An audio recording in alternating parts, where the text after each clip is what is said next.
प्यारे बच्चों नमस्कार। उम्मीद है कि आप बहुत अच्छे से होंगे। प्यारे बच्चों, आपको पता है कि हम कक्षा 5 की रिमझिम का एनसीईआरटी सॉल्यूशन कर रहे हैं। पाठ 1 का हम सॉल्यूशन कर चुके हैं। आज हम पाठ 2 यानी फसलों के त्यौहार का इसको सॉल्यूशन करेंगे इसका। ठीक है, इसके प्रश्न उत्तर छांट के हम लिखेंगे इधर। और बच्चों, इस पाठ को भी मैंने करवा दिया है, लेकिन जिस बच्चे ने इस पाठ को नहीं किया तो आप आई बटन है ऊपर, आप इसमें जाके उस पाठ को देख सकते हो। तो आइए बच्चों, बिना किसी देरी के शुरू करते हैं। बच्चों पाठ का नाम है फसलों के त्योहार। ठीक है, तो आपको बच्चों पता है कि जब भी कोई अनाज उगाता है किसान, और जब उस अनाज को निकाल के, उसके दानों को निकाल के अपने घर में लेके आता है तो बहुत ज़्यादा खुश होता है, क्योंकि वो उनके पहली चीज़ तो उनके घर में अनाज आया है। दूसरी चीज़ है कि उसको बेच के पैसे मिलेंगे तो बहुत ज़्यादा खुश होता है। और इसलिए अलग अलग जगह पे अलग अलग त्यौहार मनाते हैं, सिर्फ इसलिए कि नया अनाज घर में आया है, तो उनको बोलते हैं फसलों के त्योहार। अलग अलग जगह पे इसके अलग अलग नाम है बच्चों। तो मौसम का अंदाज इसमें हम पढ़ेंगे। प्रश्न पहला है, खिचड़ी में ऐसन जाड़ा हम पहलो कब्बू ना देखी। तुम यहाँ खिचड़ी से क्या मतलब निकाल रहे हो बच्चों? तो इसका उत्तर आएगा बच्चों, खिचड़ी का मतलब यहाँ पे है मकर संक्रांति, जो जनवरी माह में मनाया जाता है बच्चों। उत्तर भारत में खासकर इसको मकर संक्रांति बोलते हैं। प्रश्न नंबर 2 है, क्या कभी ऐसा हो सकता है कि सूरज बिल्कुल ही न निकले? अगर ऐसा हो तो अपने साथियों के साथ बातचीत करो और लिखो।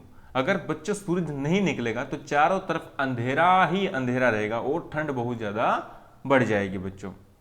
प्रश्न नंबर 3 है, बाहर देखने से समय का अंदाजा नहीं हो पा रहा था। हमने ये पाठ में पढ़ा था। जिसके पास घड़ी नहीं होती वे समय का अनुमान किस तरह से लगाते हैं? ठीक है बच्चों, तो घड़ी तो अभी आई है, शुरू से पहले थोड़ी घड़ी थी। तो उस टाइम पे क्या करते थे बच्चों, बाहर सूरज नहीं निकला था, इसलिए समय का अंदाजा तो नहीं लगा पा रहे थे। लेकिन जिसके पास घड़ी नहीं होती थी वे समय का अनुमान क्या लगाते थे बच्चों? सूरज को ही देख करके लगाते थे। जैसे हमारे सर के ऊपर सूरज है तो दोपहर हो गई, सुबह सूरज निकला तो सुबह हो गई, शाम को सूरज छिप रहा है तो शाम हो गई। ऐसे ही बच्चों, तुम्हारी जुबान, अब बोलो, आज ई लोग के उठे के नहीं खा, इसको क्या तुम्हारी जुबान में क्या बोलेंगे? उस हमारी जुबान में क्या बोलेंगे? आज ये लोग क्या उठेंगे नहीं। और आप जिस भी स्टेट के हो, हरियाणा के तो इधर हरियाणवी में लिख सकते हो, और उड़ीसा के तो उड़िया में लिख सकते हो, गुजरात के है तो गुजराती में लिख सकते हो। ठीक है बच्चों, और उड़ीसा के है तो आप उड़िया में भी इसको आंसर लिख सकते हो। जा भाग के देख कर के पत्ता आयल की ना, तो इसको अपनी भाषा में ऐसे लिखेंगे, जब भाग करके देख केले के पत्ते आए क्या नहीं आए हैं। भारत तेरे रंग अनेक, तो बच्चों पता है आपको भारत में अलग अलग रंग है। कैसे रंग है इसी को हम पढ़ेंगे। विविधता हमारे देश की पहचान। विविधता मतलब होता है अलग अलग जगह पे अलग अलग चीजें होना। समझ रहे हो बच्चों, उसको विविधता बोलते हैं, बायोडाइवर्सिटी। फसलों का त्योहार हमारे देश में विविध रंगों का एक उदाहरण है, अलग अलग रंग रूपों का उदाहरण है। नीचे विविधता के कुछ उदाहरण दिए गए हैं। 5 बच्चों का एक ग्रुप बनाओ, एक एक उदाहरण लो और उस पर जानकारी इकट्ठी करनी है। उसके बाद में कहानी में चित्र लगाओ, फोटो लगाओ और कहानी लिखो, कविता लिखो, या कुछ भी आप लिख सकते हो। इस समूह से जानकारी को कक्षा में प्रेजेंट करो, प्रस्तुत करो। भाषा, कपड़े, नया भोजन, लोकगीत, इसी के बारे में हम पढ़ेंगे। अब सबसे पहले भाषा को लेते हैं। भारत में हर जगह पे अलग अलग तरह की भाषाएं बोली जाती है, लेकिन राष्ट्रभाषा के रूप में सारे भारत में हिंदी का ही प्रयोग होता है। अब कपड़े की बात ले लेते हैं। कपड़े, भारत में विभिन्न प्रांतों में अलग अलग कपड़े पहने जाते हैं। आप इधर अपने राज्य के बारे में भी लिख सकते हो, और जो भी आपको एक्स्ट्रा जानकारी है वो आप इधर लिख सकते हो बच्चों। नया वर्ष, नया वर्ष के बारे में क्या बच्चों, भारत के अलग अलग राज्य में नया वर्ष विभिन्न तरह से मनाया जाता है। कहीं पे कैसे सेलिब्रेट करते हैं उस नए वर्ष को, कहीं पे कैसे सेलिब्रेट करते हैं। भोजन, भारत में अलग अलग राज्य में विभिन्न प्रकार के भोजन मिलते हैं। ठीक है बच्चों, जैसे उड़ीसा में अलग चीज़ें फेमस है, हरियाणा में अलग चीज़ें फेमस है, पंजाब में मक्के की रोटी और सरसों का साग फेमस है, हरियाणा में लस्सी बहुत फेमस है, कढ़ी बहुत फेमस है। लोक कला, लोक कला में क्या बच्चों, भारत को अलग अलग राज्य में विभिन्न लोक कलाएं पता है क्या होती है बच्चों? उधर का ही सांस्कृतिक प्रोग्राम को हम लोक कला बोलते हैं। यानी उड़ीसा का जो है उड़ीसी डांस है, या काफ़ी सारे ऐसे कहानियाँ या फिर किस्से या फिर ऐसे नाटक मंच करते हैं, तो उसको लोक कला बोलते हैं, जो भारत की संस्कृति को बनाए हुए है। लोक संगीत क्या होते हैं? भारत में अलग अलग जगह अलग अलग लोक संगीत हैं, ठीक है, 76 स्वयं प्रस्तुत कर सकते हैं। अब प्रश्न नंबर 2 देखो बच्चों, तुम्हें कौन सा त्योहार सबसे अच्छा लगता है और क्यों लगता है बच्चों? तुम इस दिन अपनी दिनचर्या यानी कि इस पूरे दिन में तुम क्या क्या करोगे वह लिखना है। तो हमें होली का त्योहार सबसे अच्छा लगता है, मुझे होली का लगता है, आपको जो बच्चों अच्छा लगता है वही आप लिख सकते हो, क्योंकि इस दिन चारों तरफ क्या होते हैं? रंग ही रंग देखने को मिलते हैं, और इस दिन हम सुबह से ही जोश और उत्साह से भरे रहते हैं।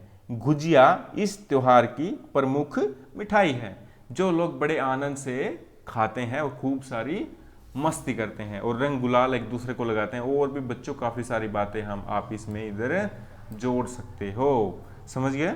अगर आपको लिखने में परेशानी हो रही है तो वीडियो को रोको, उसके बाद में लिखो, फिर वीडियो को रोको फिर लिखो। अन्न के बारे में बच्चों, प्रश्न नंबर क्या है? फसल के त्योहार में तिल का बहुत बड़ा महत्व है, ठीक है। तिल का और किन किन रूपों में इस्तेमाल किया जाता है उनके बारे में पता करो और लिखो। तिल विभिन्न प्रकार से पकवान बनते हैं, मिठाइयाँ बनती है, और इस तिल से तेल भी बनता है बच्चों। तिल से मालिश भी कर सकते हैं बच्चों। प्रश्न नंबर क्या है? तुम जानती हो कि तिल से तेल बनता है और किन चीज़ों से तेल बनता है और कैसे बनता है? हो सके तो तेल की दुकान आपके पास में है तो उस पर जाके पूछ सकते हो बच्चों। तिल के अतिरिक्त नारियल से का तेल बनता है, सरसों का तेल बनता है, आंवले का तेल बनता है, मूंगफली से भी तेल बनता है, और बादाम का भी तेल बनता है, और फूलों से भी तेल बनाया जाता है। यह तेल कहाँ से कैसे बनता है बच्चों? मशीनों के द्वारा निकाला जाता है बच्चों। बच्चों आगे पढ़ो। बच्चों मुझे बोलो आपको वीडियो कैसी लग रही है? बहुत अच्छी लग रही है ना? तो जल्दी से इसको लाइक कीजिए।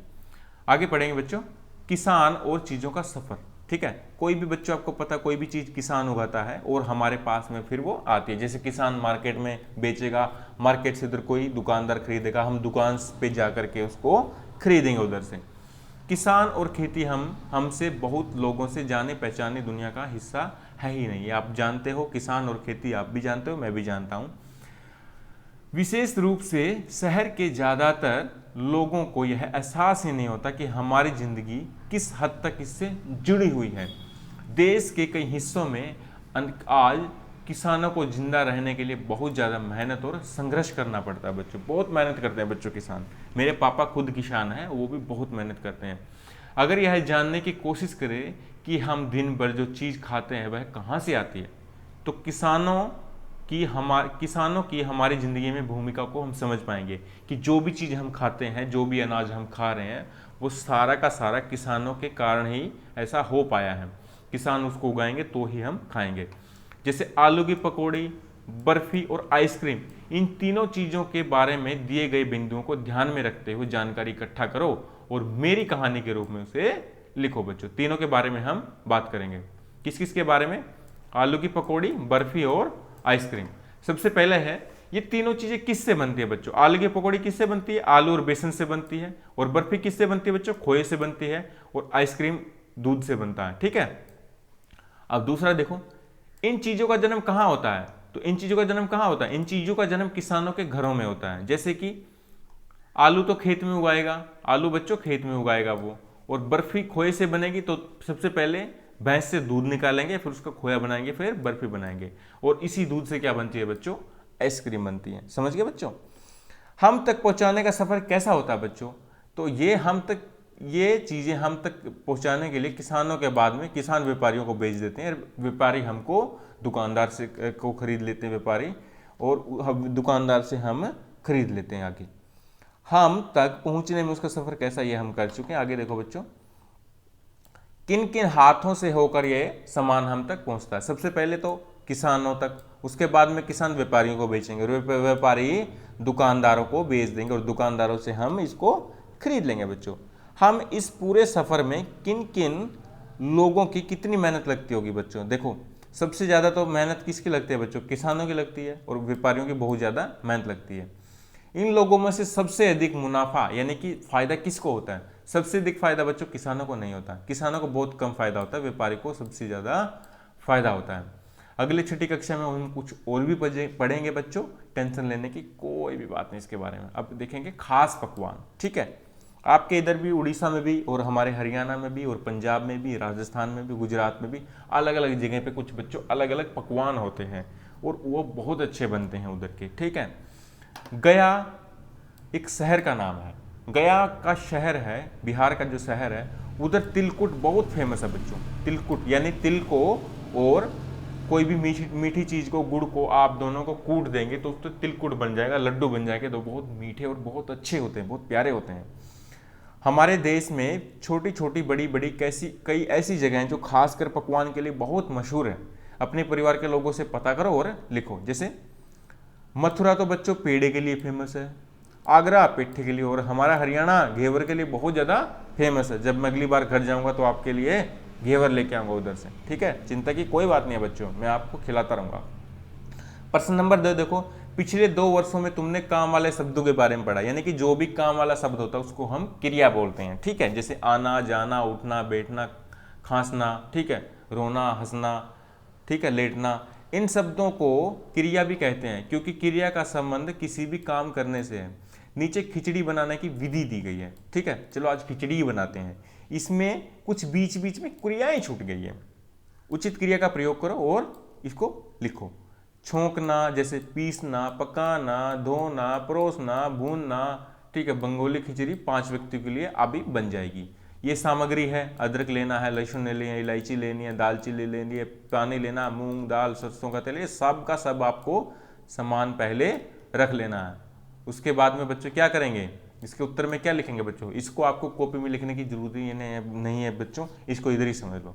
सबसे पहले क्या करेंगे, इलायची, दालचीनी और लौंग में थोड़ा सा पानी 1 छोटा चम्मच डाल के पीस लेंगे।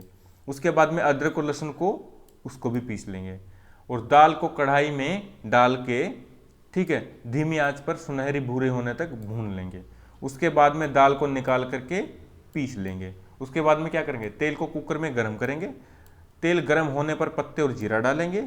जीरा जब चटकने लगे तो उसके बाद में प्याज डालेंगे और सुनहरा भूरा होने तक उसको भूनते रहेंगे। अब अदरक लहसुन का पेस्ट इसमें डाल देंगे, फिर दोबारा से उसको भूनेंगे।